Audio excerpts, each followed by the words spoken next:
Halo, perkenalkan, nama kakak Imam.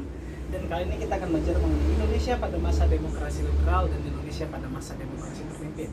Sebelum kita belajar mengetahui materi ini, kita ketahui terlebih dahulu apa saja menjadi tujuan dari pelajaran kita pada hari ini. Yaitu adalah bahwa tujuannya adalah mengetahui ciri-ciri dari demokrasi liberal, dan kemudian adalah untuk mengetahui ciri-ciri dari demokrasi terpimpin.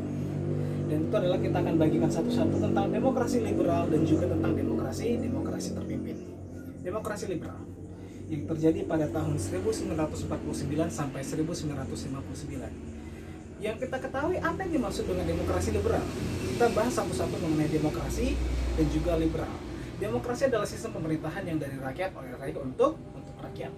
Dan kemudian liberal adalah yang membebaskan individu untuk ikut campur dalam kontribusi dalam sistem ekonomi, sistem politik, dan budaya.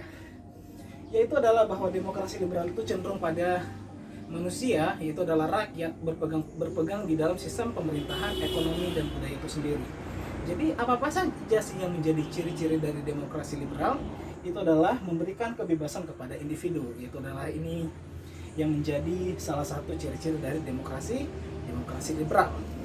Dan yang kedua adalah dipimpin oleh partai pemenang. Jadi pemerintahan pada masa itu diperintah oleh pada masa partai pemenang. Itu adalah pada masa itu siapa yang mengetahui bahwa partai yang menang di demokrasi liberal? Ya, yaitu adalah partai PNI. Dan yang ketiga adalah difokuskan pada parlemen. Jadi pemerintahan itu difokuskan kepada sistem parlemen. Sistem parlemen itu seperti apa? Yaitu adalah sistem perwakilan oleh rakyat. Perwakilan rakyat yang diketahui oleh satu orang. Dan keempat adalah dipilih langsung oleh rakyat. Itu adalah pemerintahan kita pada masa itu dipilih oleh rakyat.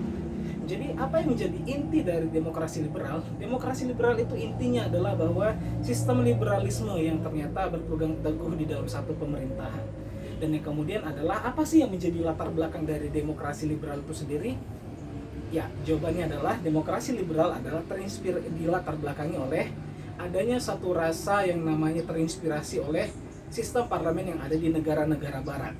Itu adalah dari situlah terjadi namanya muncul demokrasi liberal. Dan demokrasi liberal itu sendiri identik dengan yang namanya kabinet. Itu adalah kabinet. Ada beberapa kabinet yang terjadi pada masa demokrasi liberal.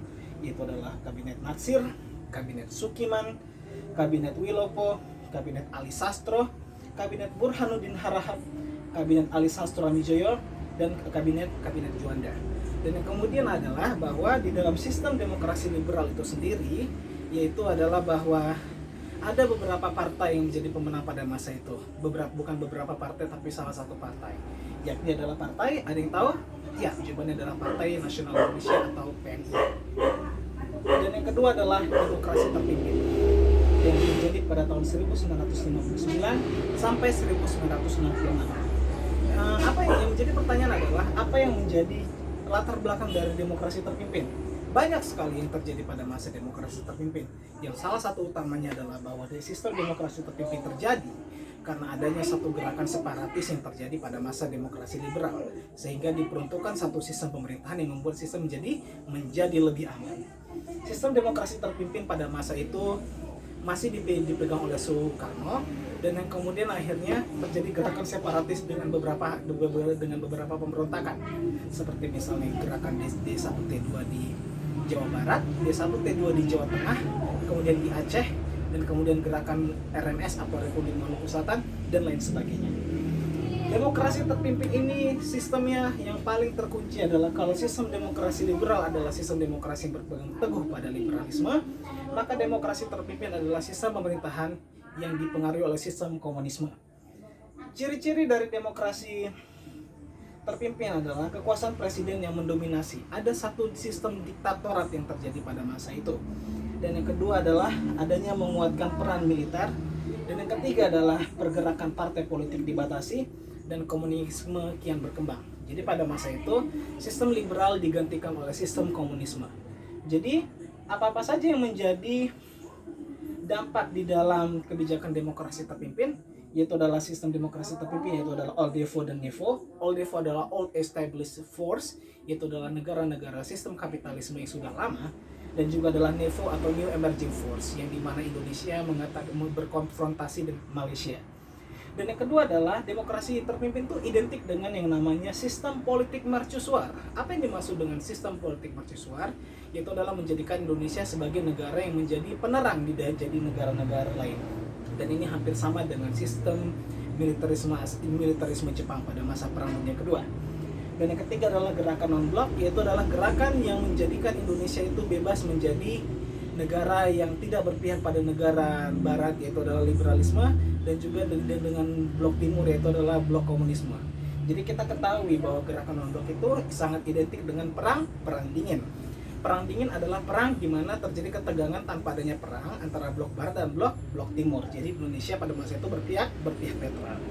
Jadi apa yang menjadi kesimpulan dari sistem demokrasi liberal dan demokrasi terpimpin? Demokrasi liberal identik dengan sistem liberalisme, demokrasi liberal identik dengan sistem liberalisme, dan juga sistem demokrasi terpimpin dipegang oleh sistem komunisme. Dan yang kedua adalah identik dengan bahwa sistem demokrasi liberal adalah sistem yang memberikan kebebasan kepada individu, sedangkan demokrasi terpimpin adalah diperintah atau dikontrol langsung oleh pemerintah itu sendiri. Dan yang ketiga adalah di partainya itu pada masa demokrasi liberal adalah yaitu dipilih oleh rakyat dan berperan penting dalam kehidupan masyarakat. Sedangkan demokrasi terpimpin itu pada masa itu partai dibatasi pergerakannya. Jadi seperti itu.